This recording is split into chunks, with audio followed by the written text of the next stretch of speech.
Video ভালো লাগলে অবশ্যই লাইক করুন লাইক বাটনে ক্লিক করে এবং পাশের যে সাবস্ক্রাইব বাটন আছে সেই সাবস্ক্রাইব বাটনে ক্লিক করে আমার চ্যানেলকে সাবস্ক্রাইব করে নিন এবং তারপরে যে বেল আইকন আসবে সেই বেল আইকনে ক্লিক করে নিন, তাহলে আপনি পেয়ে যাবেন নতুন ভিডিওর নোটিফিকেশান সবার আগে আপনার ফোনে। Hi guys, welcome to my channel notice with government job চ্যানেলে আপনাদেরকে আবারও স্বাগতম। বন্ধুরা, আমি আজকে এই ভিডিওতে আলোচনা করব যে পিএসসির ফুড ইন্সপেক্টর পদে যে দরখাস্ত নেওয়া হয়েছিল বন্ধুরা, এবং সেই দরখাস্ত নেওয়ার পরে পরীক্ষা হওয়ার যে ডেট ঘোষণা করার কথা ছিল এবং পরীক্ষা নেওয়ার কথা ছিল, সেই পরীক্ষার ডেট কিন্তু ঘোষণা হয়ে গেছে বন্ধুরা। এবং সেই পরীক্ষা কখন হবে এবং আপনারা সেই ডেট কিভাবে দেখতে পাবেন, অফিসিয়াল ওয়েবসাইটে সেই ডেট দেওয়া হয়েছে কিনা, বা যদিও দেওয়া হয়ে থাকে তাহলে কিভাবে সেটি দেখবেন, সমস্ত কিছু তথ্য কিন্তু এই ভিডিওতে আপনারা পেয়ে যাবেন।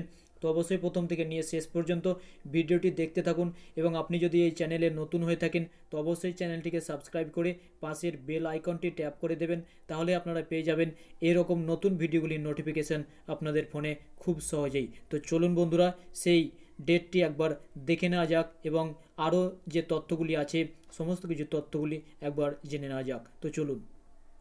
তো দেখুন বন্ধুরা, আমি প্রথমে একটি পেপার থেকে ফলো করছি। এই পেপারটি অনলাইন পেপার বন্ধুরা, এই পেপার থেকে আপনারাও ফলো করতে পারেন। এখানে দেখুন কি লেখা আছে, দেখুন যে 957 ফুড ইন্সপেক্টর পদের পরীক্ষা দেবেন 11 লক্ষ। এখানে কিন্তু প্রচুর পরীক্ষার প্রার্থী রয়েছে বন্ধুরা, 11 লক্ষ পরীক্ষার প্রার্থী। এবং এখানে কিন্তু দেখুন টোটাল ভ্যাকান্সি কিন্তু 957। তো অবশ্যই প্রথম থেকে একদম প্রচুর দরখাস্ত পড়াই, এইরকম দরখাস্ত পড়ে গেছে বন্ধুরা, এবং ক্যান্ডিডেট সংখ্যা কিন্তু অত্যন্ত। এখানে আপনাদের তারপরে দেখুন যে কি বলছে, এখানে দেখুন যে রাজ্যের খাদ্য দপ্তরের ফুড ইন্সপেক্টর পদের 957 জন কর্মী নিয়োগের পরীক্ষার দিনক্ষণ ঠিক হলো। তারপরে দেখুন পরীক্ষার আয়োজক সংস্থা পাবলিক সার্ভিস কমিশন পিএসসি বুধবার রাতে জরুরি বৈঠকে সিদ্ধান্ত নিয়েছে আগামী 27শে জানুয়ারি রাজ্যব্যাপী লিখিত পরীক্ষা নেওয়া হবে। বন্ধুরা, এখানে দেখুন যে 27শে জানুয়ারি কিন্তু সেই পরীক্ষাটির ডেট ঘোষণা হয়েছে। তারপরে যে আরও গুরুত্বপূর্ণ তথ্যগুলি আপনাদের জানা দরকার সেগুলি দেখুন যে কী লেখা আছে, সেগুলি এখানে দেখতে পাবেন। এই পরীক্ষায় ন্যূনতম শিক্ষাগত ছিল মাধ্যমিক। সাধারণ প্রার্থীদের জন্য বয়স সীমা চলতি বছরের 1 জানুয়ারি অনুযায়ী 18 থেকে 40 বছর ছিল। তফসিলি এবং উপজাতিদের জন্য অতিরিক্ত 5 বছর ছাড়, ওবিসিদের জন্য 3 বছর ছাড় দেওয়া হয়েছে। পিএসসির কাছে এই পদের জন্য 11,06,347 আবেদন জমা পড়েছে। লিখিত পরীক্ষা নেওয়ার জন্য গোটা রাজ্যে 3,000-এর বেশি পরীক্ষা কেন্দ্র বেছেছে পিএসসি। তারপরে দেখুন দুপুর 1টা থেকে 2:30 পর্যন্ত 100 নম্বর লিখিত পরীক্ষা হবে। বন্ধুরা, এটি খুব ইম্পর্টেন্ট তথ্য। এখানে দেখুন যে দুপুর 1টা থেকে 2:30 পর্যন্ত 100 নম্বরের পরীক্ষা হবে। মানে এখানে দেখুন 1টা থেকে যদি 2:30 পর্যন্ত হিসাব করতে যান তাহলে টোটাল সময় হচ্ছে বন্ধুরা 1.5 ঘন্টা, এবং 1.5 ঘন্টাতে আপনাদের পরীক্ষা হবে টোটাল 100 নম্বরের লিখিত পরীক্ষা। তারপরে দেখুন আরও কি বলছে, এমসিকিউ ধাঁচে উত্তর দিতে হবে, মানে অবজেক্টিভ টাইপ প্রশ্ন হবে এমসিকিউ টাইপের। তারপরে এখানে দেখুন যে এই পরীক্ষায় যারা সফল হবেন তাদের ইন্টারভিউর জন্য ডাকা হবে। মানে এখানে কোনো দ্বিতীয় লিখিত পরীক্ষা নেই বন্ধুরা, এই পরীক্ষায় সফল হলেই কিন্তু তাদেরকে ইন্টারভিউর জন্য ডাকা হবে, তাতে উত্তীর্ণ হলেই কিন্তু মিলবে চাকরি। এই তথ্যটি আপনাদের অবশ্যই জেনে রাখা দরকার যে এতে কোনো দ্বিতীয় পরীক্ষা নেই, প্রথম পরীক্ষাতে পাস করলেই কিন্তু আপনাদের ইন্টারভিউ, আর ইন্টারভিউ কোয়ালিফাই হলেই কিন্তু চাকরি। তারপর দেখুন পিএসসির চেয়ারম্যান দীপঙ্কর দাশগুপ্ত বলেন, গত 22শে আগস্ট ফুড ইন্সপেক্টর পদের কর্মী নিয়োগের জন্য আমরা বিজ্ঞপ্তি দিয়েছিলাম। আবেদনের শেষ দিন ছিল 19শে সেপ্টেম্বর। তার মধ্যে 11 লক্ষের বেশি আবেদনকারীকে পরীক্ষায় বসার জন্য বাছা হয়েছে। রাজ্যব্যাপী পরীক্ষার ব্যাপারে জেলা প্রশাসনের সঙ্গে ইতিমধ্যেই বৈঠক করেছি, চূড়ান্ত প্রস্তুতি চলছে। তার মধ্যে দেখুন যে আরও গুরুত্বপূর্ণ কিছু তথ্য এখানে উঠে এসেছে। দেখুন বন্ধুরা, যে পিএসসি সূত্রে জানা গিয়েছে মোট 957টি শূন্য পদের মধ্যে সাধারণ চাকরি প্রার্থীদের 454টি পদ রয়েছে।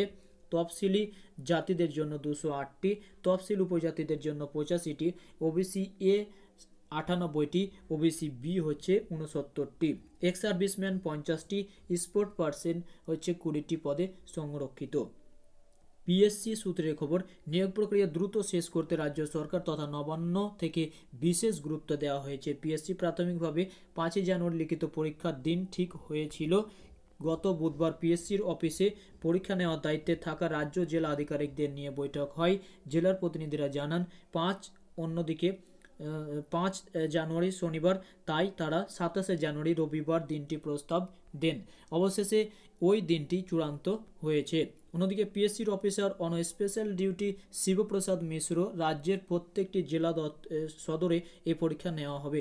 সমস্ত জেলা প্রশাসনের সঙ্গে আলোচনাও হয়ে গেছে, যেমন বারুইপুরে 30,000, ব্যারাকপুরে 52,000, বারাসাতে 70,000, বাঁকুড়ায় 50,000, সিউড়িতে 40,000, বহরমপুরে 76,000, মালদহে 73,000, ডায়মন্ড হারবারে 15,000, কৃষ্ণনগরে 84,000, মেদিনীপুরে 60,000, তমলুকে 40,000, কোচবিহারে 45,000, শিলিগুড়িতে 35,000, চুঁচুড়ায় 46,000 প্রার্থী পরীক্ষা দেবেন। এখানে সমস্ত কিছু কিন্তু তথ্য তুলে ধরা হয়েছে। অবশ্যই বন্ধুরা প্রথম থেকে নিয়ে শেষ পর্যন্ত ভিডিওটি দেখুন, তাহলে আপনারা সমস্ত কিছু কিন্তু বুঝে উঠতে পারবেন। এখানে আরও লেখা হয়েছে, সাধারণ ওবিসিভুক্ত পরীক্ষার্থীরা অনলাইনে ফর্ম ফিল আপ করে 110 টাকা করে চালান দিয়েছিলেন। ফুড ইন্সপেক্টর পদে চাকরি পেলে গ্রুপ সি পদমর্যাদায় সমতুল্য বেতন কিন্তু মিলবে। এই বেতন হচ্ছে বন্ধুরা 5,400 থেকে সর্বোচ্চ 25,200 টাকা, সঙ্গে গ্রেড পে থাকবে 2,600 টাকা। এই ছিল পুরো তথ্য বন্ধুরা। আপনারা হয়তো ভাবছেন এটা কোন পেপার, তাহলে এখানে আপনি দেখে নিতে পারেন। এটি কিন্তু বর্তমান পেপার এবং ঘোষণা হলো শুক্রবার, মানে আজকেই 30 নভেম্বর 2018। আপনারা অবশ্যই এই বর্তমান অনলাইন পেপার বর্তমান.com বর্তমান পত্রিকা.com থেকে আপনারা অবশ্যই খবরটি দেখে নিতে পারেন। তাছাড়া যারা ভাবছেন যে ওয়েবসাইটে এই তথ্য পাওয়া যাবে কিনা, তো চলুন আমি সেই পিএসসির অফিসিয়াল ওয়েবসাইটে গিয়ে একবার দেখে নিই যে এখন সেই অফিসিয়াল ওয়েবসাইটে এই ঘোষণাটি দেওয়া হয়েছে কিনা। যদিও বন্ধুরা ওখানে দেওয়া না হয়, তাহলে কিন্তু আজকের ভেতরেই ওখানে কিন্তু আপডেট করা হবে। তো চলুন একবার অফিসিয়াল ওয়েবসাইটে চলে যায় পিএসসির। এখানে আপনারা লিখবেন WBPSC এবং তারপরে সার্চ করবেন। সার্চ বারে ক্লিক করা মাত্রই প্রথমে একটা লিঙ্ক পাবেন বন্ধুরা, এই দেখুন WBPSC বা public service commission West Bengal. ওই লিঙ্কে আপনারা ক্লিক করবেন। ওখানে যখনই ক্লিক করবেন হয়তো আপনাদের সেই পেজটা খুলবে না, কিন্তু খোলার সিস্টেম আপনাদেরকে আমি দেখিয়ে দিই। এখানে যখনই আপনাদের এইরকম একটি জায়গা আসবে, এখানে খুলে গেছে দেখুন বন্ধুরা। হয়তো আপনাদের যাদের খুলবে না তারা অ্যাডভান্স মারবেন, এইভাবে খুলে যাবে পেজটা। এবার দেখুন যে এখানে দেখুন যে কি বলছে। এখানে কোনো রকম কিন্তু নিউ আপডেট নেই বন্ধুরা। এখানে ওরকম ফুড ইন্সপেক্টরের কোনো আপডেট কিন্তু আমি দেখতে পাচ্ছি না। এখানে এক্সামিনেশনে যদি মারেন তাহলে এখানে কিন্তু তবুও কোনো নিউ আপডেট নেই ফুড ইন্সপেক্টরের ব্যাপারে। মানে এখানে ফুড ইন্সপেক্টরের ব্যাপারে কিন্তু এখনও সেই আপডেটটি দেওয়া হয়নি। অবশ্যই আজকের ভেতরে সেই আপডেটটি দেওয়া হবে, তো অবশ্যই তখন আপনারা সেই অফিসিয়াল ওয়েবসাইট থেকে কিন্তু দেখতে পারবেন। তো আজকে এই পর্যন্তই, এখানেই শেষ করবো আমার ভিডিওটি। এবং যারা আমার চ্যানেলে নতুন আছেন তারা অবশ্যই চ্যানেলটিকে সাবস্ক্রাইব করবেন এরকম নতুন ভিডিও পেতে, এবং পাশের বেল আইকনটি ট্যাপ করবেন। আর ভিডিও যদি আপনাদের ভালো লেগে থাকে তাহলে অবশ্যই লাইক করুন এবং একে অপরের সাথে শেয়ার করে জানাতে ভুলবেন না। কেননা প্রার্থী অনেকেই আছে, কিন্তু সব কেউ এই ডেট জানতে পারবে না বন্ধুরা। তাই অবশ্যই একে অপরকে জানাতে সহযোগিতা করুন এবং আমার চ্যানেলকে অবশ্যই সাবস্ক্রাইব করে সঙ্গে থাকুন এরকম ভিডিও পেতে। ধন্যবাদ।